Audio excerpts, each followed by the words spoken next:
खुशकी और एलर्जी का इलाज है। मेरे मोहतरम भाइयों, खुशकी किसी किस्म की हो, कानों के पीछे हो, नाक में हो, सर में हो, हाथों में हो, पैरों में हो, नाक में तेल डालो,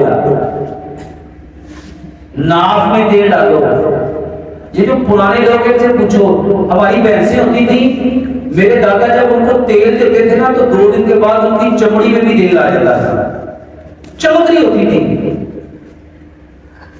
मेरे मोहतरम भाइयों, नाक में तेल लगाओ।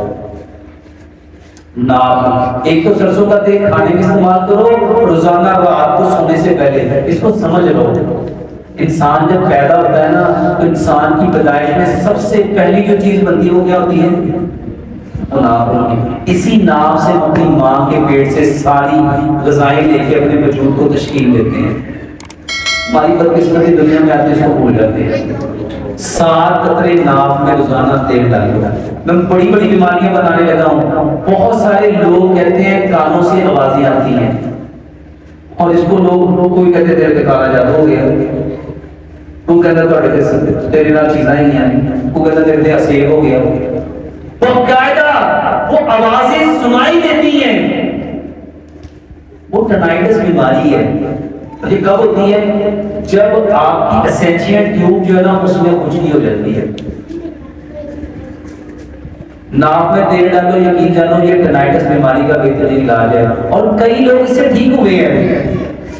दूसरे नंबर पे कब्ज का बेहतरीन इलाज है नाक में तेल डालना। और ये कीम साहब है, खुशकी की वजह से कब्ज होती है,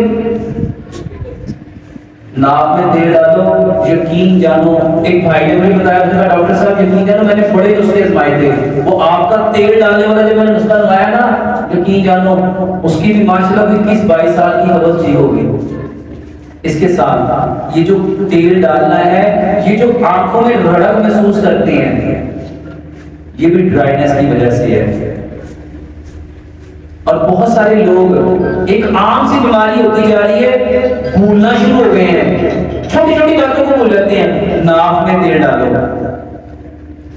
एक नाक में तेल डालो, और दूसरे नंबर पे लंबा सजदा करो। ये जो मैंने किताब लिखा है नमाज एंड मॉडर्न मेडिकल साइंस, इसमें मैंने कई 100 बीमारियों का तज़किरा किया जो सिर्फ सजदे से ठीक होती है, सिर्फ सजदे से ठीक।